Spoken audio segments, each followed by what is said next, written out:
So I'm doing a quick video on the install of all my camping setup, basically my solo camping setup, where I essentially turn this thing into a little RV.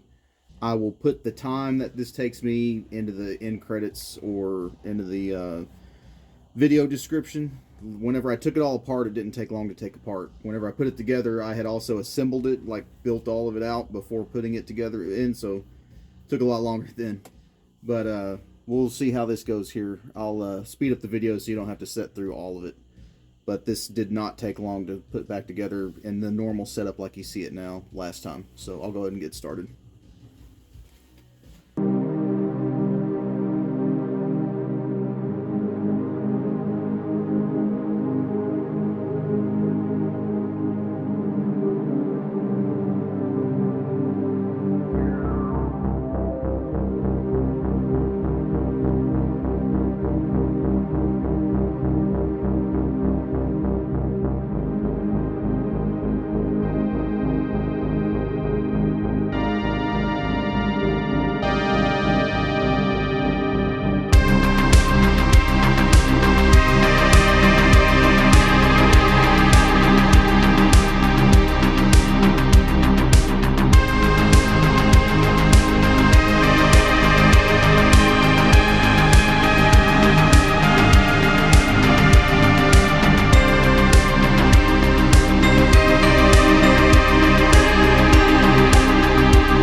Alright, first part's about to go in.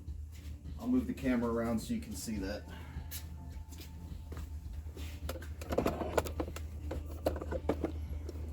So as you can see, taking the seats out is not that big a deal. Let's see if I can get this set here right.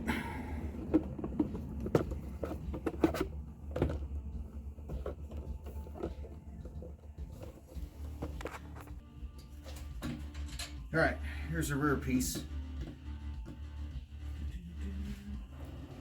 So I've pretty much left the camera running the entire time just so I have an accurate count of how long it takes to get that stuff out and this stuff in.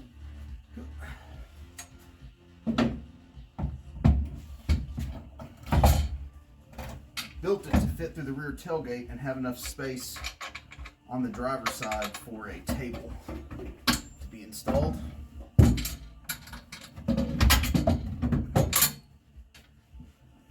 And I built it to use the factory mount spots for the rear seat on this one.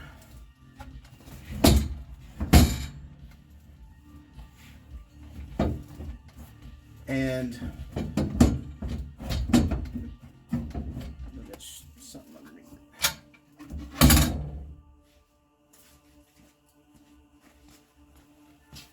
There's a bracket for the rear seat on the passenger side.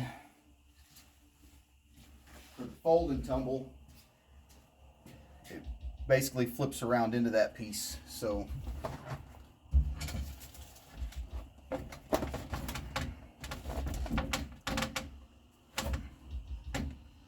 cooler weather's not letting me put that up as high as I used to. Way to work. You're getting to see all my fumbles too, which just adds to the time.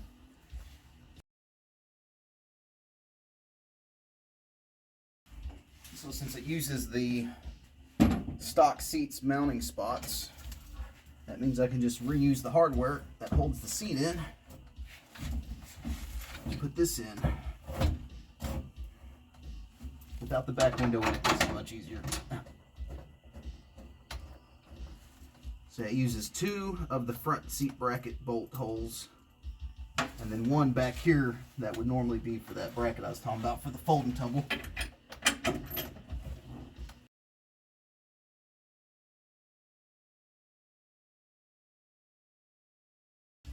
That one's in.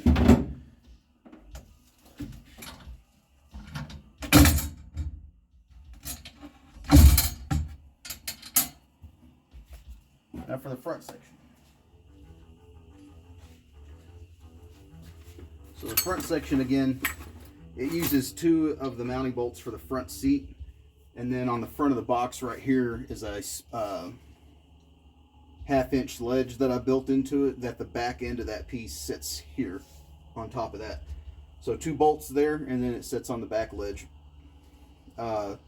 Last trip, this held my refrigerator and cot. And then all the tools that I normally carry in the Jeep that go behind the 2 front seats, can just stay here as well. And you can access those from either the driver's side, you can access it from the passenger side, or the entire wood piece. It's not hinged, it can just pop out.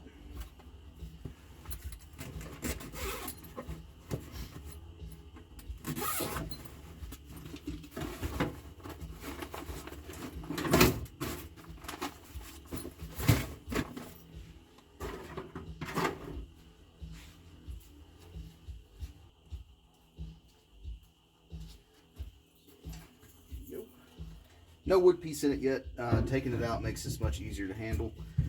I would probably say that the 2 plywood sections are fairly heavy. I'm willing to bet the plywood top on this weighs as much as this frame itself. It's made out of, the frame's made out of 1x1 inch 14 gauge square tubing. I was going to build it out of 16 gauge because looking at the numbers on 16 gauge, it would have been just as strong. Or it would have been strong enough, but 14 gauge was easier to find.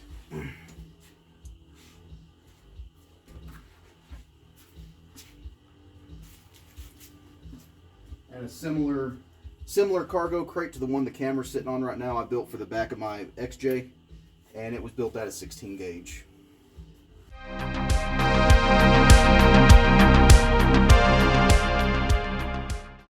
That was 22 minutes and 40 seconds. That's the first time I've done a full, all at one time, remove the interior stuff, put this stuff in it. I'll do a separate video for loading all the gear up, probably day after tomorrow. I got to work tomorrow. That'll probably take another hour. That usually takes me longer because I tend to go through and inventory every bag before I load it in here, even though they're still sitting on the shelf where I left them. I still go through them. Anyway, that's it. That's the conversion, not counting the heater. I did get a diesel heater. The temperatures on this trip are not going to be too bad, apparently somewhere in the 40s, but I figured I've got it.